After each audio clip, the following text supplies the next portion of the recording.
You've told me that you've got some issues, some problems with the five prayers for Muslim. Do you want to talk about it? Yeah, there are two main issues for me. I actually do understand that I need it, but when I stand in prayer, this is going to sound strange, I don't feel prayerful. Is there a feeling that is associated with being prayerful, being standing before one's creator? Is there a way one is supposed to feel? Because I don't feel that I'm standing in front of my creator, really. Does that make sense?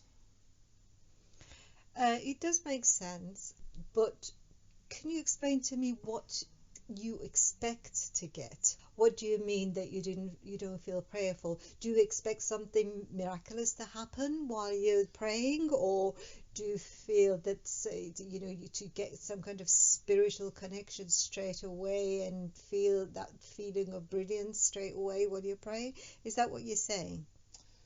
I don't know what I should expect, or whether I should expect anything really. I mean, I don't expect the heavens to open and ranks upon ranks of angels to, flurry down, flapping their wings. I don't expect to be ecstatic, and achieve some kind of spiritual high. I'm not looking at it in those terms, but I'm talking to my Creator who has created me and has given me everything over the years, clearly, from day to day, from moment to moment, is sustaining me. And that's a big deal.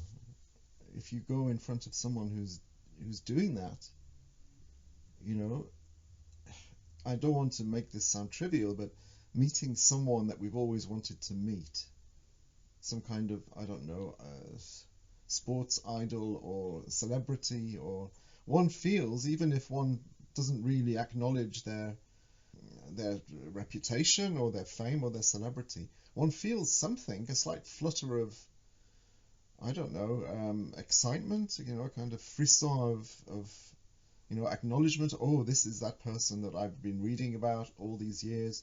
You feel quite excited to meet them. And yet, when I stand in front of my Creator, I feel not very much. Do you get excited when you breathe? No, if I hyperventilate, maybe. But um, but every breath that comes to you is if you did get hyperventilated and then you were then able to breathe normal after that, you'd be really great when you think this is amazing. So maybe there's some things that we have to do that becomes normalized for us, but actually we actually so need it just as much as we need, say, breathing. Have you thought about this idea? I know intellectually that, in my head, I know that I need this communion, this connection. We're always connected to God, clearly. As you mentioned, just through breathing, our breathing is that connection. It's the spirit that was breathed into us, and that sustains us and keeps us going. So we're always connected. Is this 5 times a day supposed to be a recognition of that? Is it supposed to be thanks for that? What is it actually supposed to do, given that we're always connected?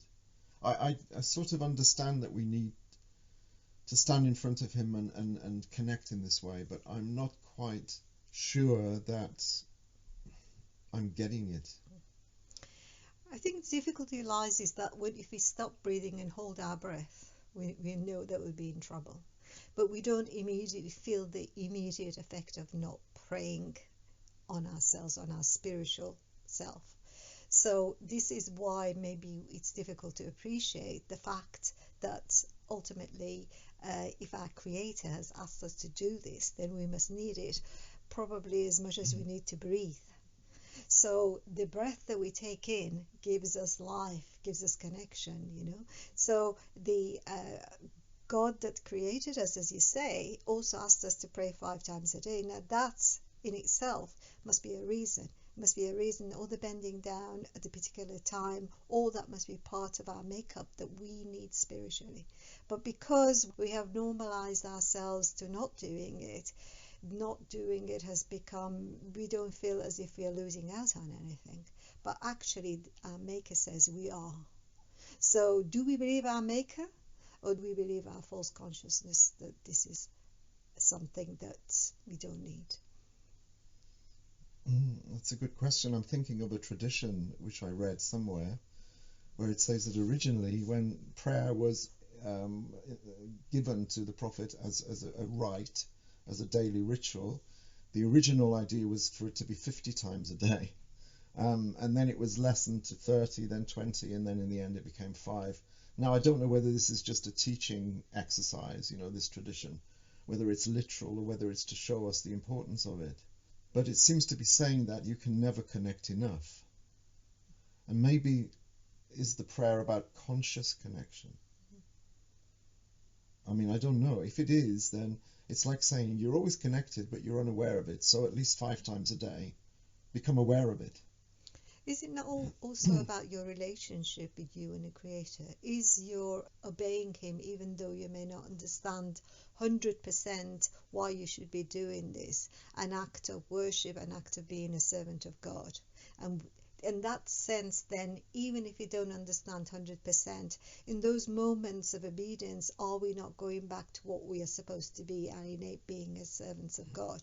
And then feeling that, because we are made to be servants of God, and an admission of our ignorance, even if not 100% with what we're saying, prostrating an admission during those times, even if not 100% there and connected, but be doing that, going, even starting with your ablutions, making that journey away from the world, you're actually admitting who you really are. Something maybe Liz did not refuse to accept who he really was, and he was forever damned. An admission of who we really are is a beautiful thing, so don't worry about if you're not always there.